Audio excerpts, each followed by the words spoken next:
जय हिंद प्यारे विद्यार्थियों। इसके पहले वाले क्लास में ध्यान रखना, हम आप लोगों को बता दिए थे कि रासायनिक अभिक्रिया क्या होती है, रासायनिक अभिक्रिया में कौन कौन से परिवर्तन होते हैं, रासायनिक अभिक्रिया के भाग कौन कौन से होते हैं। इन सारी चीजों के ऊपर एक एक करके सभी चीजों के ऊपर पूरा डिटेल में चर्चा कर लिए। अब आज के क्लास में हम लोग वहां से आगे के टॉपिक्स को पढ़ेंगे, वहां से आगे चीजों को बढ़ाते हुए आगे के बारे में पढ़ेंगे कि रासायनिक अभिक्रिया के प्रकार कौन कौन से हैं, उन प्रकारों के एग्जाम्पल्स को देखेंगे, उनकी परिभाषाओं को देखेंगे और इनको देखते हुए आगे की तरफ बढ़ेंगे। पर एक पल के लिए हम लोग फिर से रिवाइज करते हुए सारी चीजों को एक झलक के रूप में एक बार फिर से देख लेते, तब आगे बढ़ते ताकि टॉपिक हमें आसानी से समझ में आ सके। बाकी जितने लोग ध्यान रखना इस वीडियो पर नए आए हैं वो लोग जा करके पिछला क्लास ध्यान रखना जरूर देख लें। जब तक वो लोग पिछला क्लास नहीं देखेंगे एक क्लास ध्यान रखना उनको डाउट में ही रहेगा, अच्छे से समझ में नहीं आएगा। तो शुरू करते हैं हम लोग ध्यान रखना आज के क्लास को। अब ध्यान रखना, सबसे पहले हम लोग बात कर लेते हैं किस चीज की, रासायनिक रासायनिक अभिक्रिया की।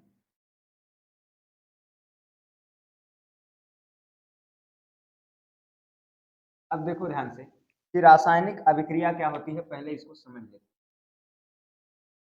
ठीक, चैप्टर का नाम भी हमारे है रासायनिक अभिक्रिया एवं समीकरण। सबसे पहले समझ लेते हैं कि रासायनिक अभिक्रिया क्या होती है। ध्यान रखना, जब हम दो या दो से अधिक पदार्थों को एक साथ क्या करते हैं, मिक्स करते हैं, तो तीसरे पदार्थ के बनने की जो प्रक्रिया होती है वही क्या कहलाती है, रासायनिक अभिक्रिया। जैसे आप अपने गांव के भाषा में समझ लीजिए, अपने आसपास के एग्जाम्पल को देख करके समझ लीजिए कि मान के चलिए आपको खीर बनाना है तो आप दूध लेंगे, चावल लेंगे, चीनी लेंगे। ये तीन चीज तो अमूमन आपको लेना ही पड़ेगा, समझ आ गया।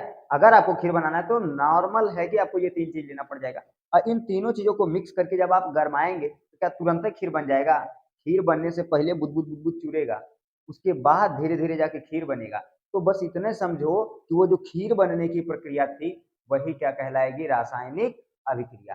कोई दिक्कत नहीं है ना। अब देखो रासायनिक अभिक्रिया के बाद हम लोग आगे की तरफ अगर बढ़ेंगे तो बात करते हैं कि रासायनिक अभिक्रिया के भाग कौन कौन से होते हैं। ठीक, तो रासायनिक अभिक्रिया के ध्यान रखना कितने भाग होते हैं, दो भाग होते हैं। एक होता है अभिकारक और एक क्या होता है, उत्पाद। एक क्या होता है, अभिकारक, एक क्या होता है, उत्पाद। जो पदार्थ रासायनिक अभिक्रिया में भाग लेते हैं उन्हें अभिकारक कहते हैं और जो पदार्थ रासायनिक अभिक्रिया में बनकर तैयार होते हैं उन्हें उत्पाद कहते हैं। जैसे मान के चलिए हम एक एग्जाम्पल लेते हैं H2 प्लस O2 का, और ये क्या बनाएगा, H2O।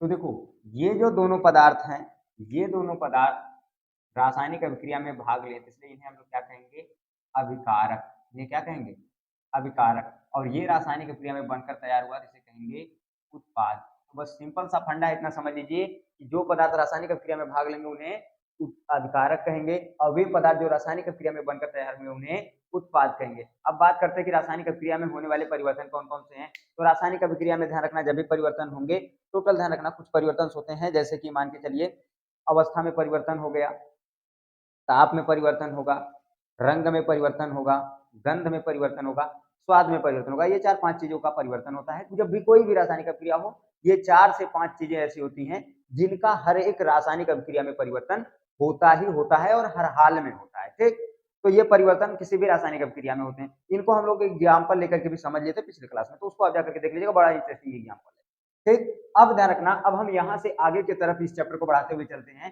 पढ़ते हैं कि रासायनिक अभिक्रिया के प्रकार कौन कौन से हैं। सबसे पहले क्या देखेंगे, रासायनिक रासायनिक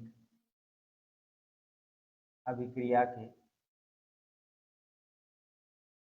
रासायनिक अभिक्रिया के प्रकार।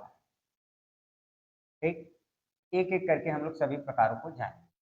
सबसे पहले ध्यान रखना, रासायनिक अभिक्रिया के कई प्रकार हैं जिसमें हम कुछ प्रकारों को यहाँ लिख रहे हैं।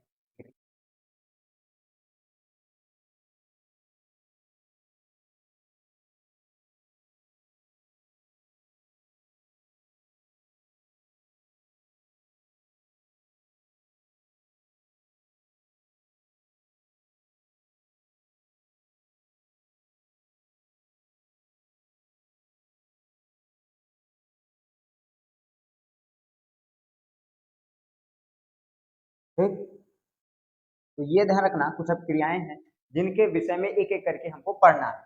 अब हम लोग सबसे पहले बात करते हैं संयोजन अपक्रिया के ऊपर। सबसे पहले हम लोग किस अपक्रिया के ऊपर बात करते हैं? संयोजन अपक्रिया के ऊपर।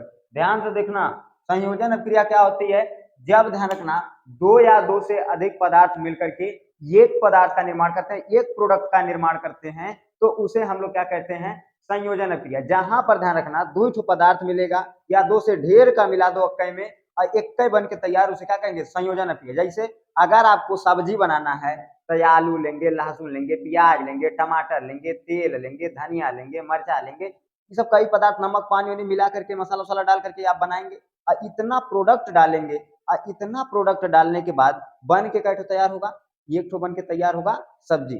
तो उसे हम लोग क्या कहेंगे? संयोजन अपक्रिया। क्योंकि कई ठो मिल करके, कई ठो संयोग करके एक ठो बना रहे हैं, तो जब कई पदार्थ मिल करके एक का निर्माण करेंगे तो वहां पे हम लोग कहेंगे कौन सी क्रिया हुई है?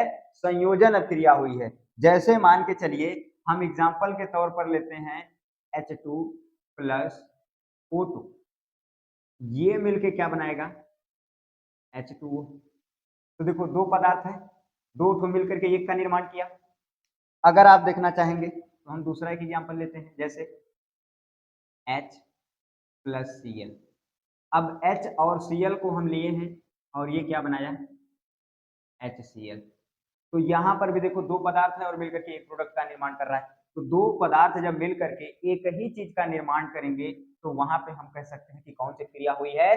संयोजन अभिक्रिया हुई है। समझ में आ गया? जब भी ध्यान रखना, दो पदार्थ आपस में मिल करके एक प्रोडक्ट का निर्माण करेंगे, एक ही यौगिक बनाएंगे, तो उसे हम लोग देख के कह सकते हैं कि संयोजन अभिक्रिया यहाँ पर हुई। ठीक, अब जैसे और देखना चाहिए तो और एग्जांपल देख सकते हैं। जैसे मान के चलिए हम लोग कुछ और एग्जांपल्स यहाँ ले लेते हैं, एक एग्जांपल्स और लेते हैं यहाँ पर। जैसे मान के चलिए CO प्लस Cl2, ये कार्बन मोनोक्साइड है और ये क्लोरीन है यानी क्लोराइड है। इन दोनों को मिलाएंगे तो क्या बनेगा? COCl2 बन गया। अगर आप देखना चाहें तो एक एग्जांपल्स और ले लेते हैं हम लोग।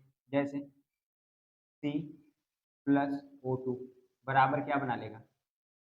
C प्लस O2 मिल करके बनाएगा CO2। तो ये सभी के सभी एग्जांपल्स हमें क्या बताते हैं कि देखोगे तो यहाँ भी दो प्रोडक्ट है और मिलकर के एक चीज बना रहा है, यहाँ पे दो पदार्थ है मिलकर के एक प्रोडक्ट बना रहा है। तो जब दो या दो से अधिक पदार्थ आपस में मिलकर के केवल एक यौगिक का निर्माण करेंगे तो वहां पे कौन सी क्रिया होगी? संयोजन अपक्रिया होगी। अब ध्यान रखना, संयोजन अपक्रिया के बाद हम लोग बात करेंगे किस चीज के ऊपर? वियोजन अपक्रिया के ऊपर। ठीक, अब ध्यान रखना, हम लोग वियोजन अपक्रिया के ऊपर बात करते हैं। अब वियोजन अपक्रिया ध्यान रखिए क्या होगी कि जब हम किसी एक ही पदार्थ को क्या करें? तोड़ दें और उसमें से कई पदार्थ बन जाए, दो ठो बन जाए या दो से अधिक पदार्थ बन जाए, तो वहां पे जो अपक्रिया पाई जाएगी उस अपक्रिया को हम लोग क्या कहेंगे? वियोजन अपक्रिया। परिभाषा देखो बोलते जा रहे हैं, आप लिखते जाइएगा, ठीक है?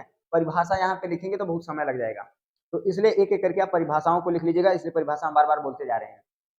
वियोजन अपक्रिया किसे कहेंगे? ध्यान रखना। अब देखो ध्यान से, विस्थापन अपक्रिया हमारी क्या होगी?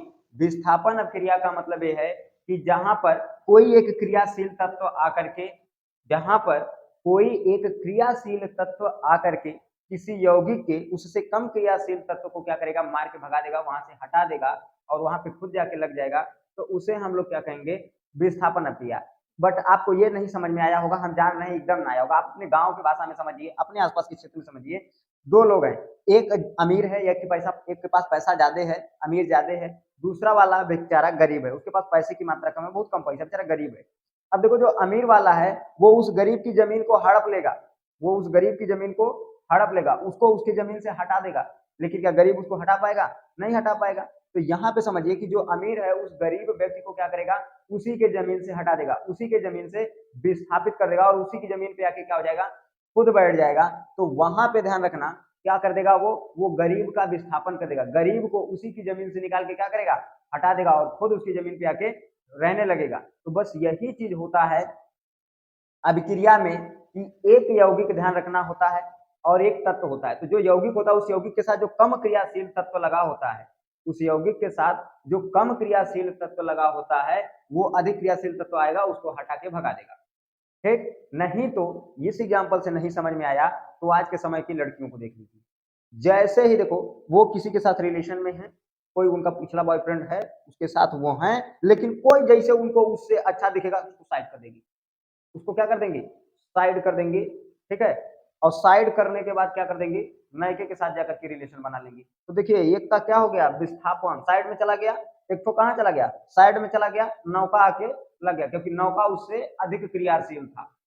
तो बस इतने समझिए कि जब कोई अधिक क्रियाशील तत्व आएगा और उस यौगिक के कम क्रियाशील तत्व को क्या करेगा, हटा देगा और खुद वहां पे जाके लग जाएगा, तो उसे हम लोग क्या कहते हैं, उसे हम लोग कहते हैं विस्थापन अभिक्रिया। वहां पे जो अभिक्रिया देखने के लिए मिलती है उस अभिक्रिया का नाम हम लोग क्या रखते हैं, विस्थापन अभिक्रिया। अब इसको एग्जाम्पल के जरिए हम लोग समझ लेते हैं। जैसे देखिए एग्जाम्पल के तौर पर अगर हम लोग देखें तो एग्जाम्पल के तौर पर हमारे पास क्या है, Zn प्लस CuSO4। देखिए Zn प्लस क्या है, CuSO4।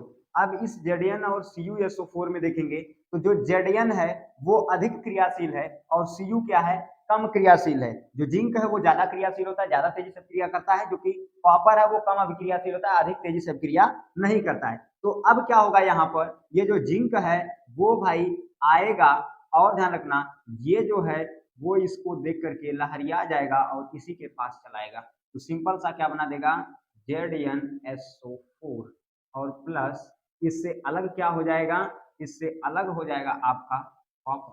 तो यहाँ पे देखिए जिंक भाई साहब आए और कॉपर भाई साहब को साइड में कर दिए, जिंक भाई साहब आए कॉपर भाई साहब को साइड में कर दिए। तो यहाँ पे जो अभिक्रिया देखने के लिए मिलेगी उस अभिक्रिया का नाम हम क्या रखेंगे, उस अभिक्रिया का नाम रखेंगे विस्थापन अभिक्रिया, क्योंकि एक अधिक क्रियाशील तत्व आया और ध्यान रखना कम क्रियाशील तत्व को क्या कर दिया, हटा दिया, साइड में कर दिया।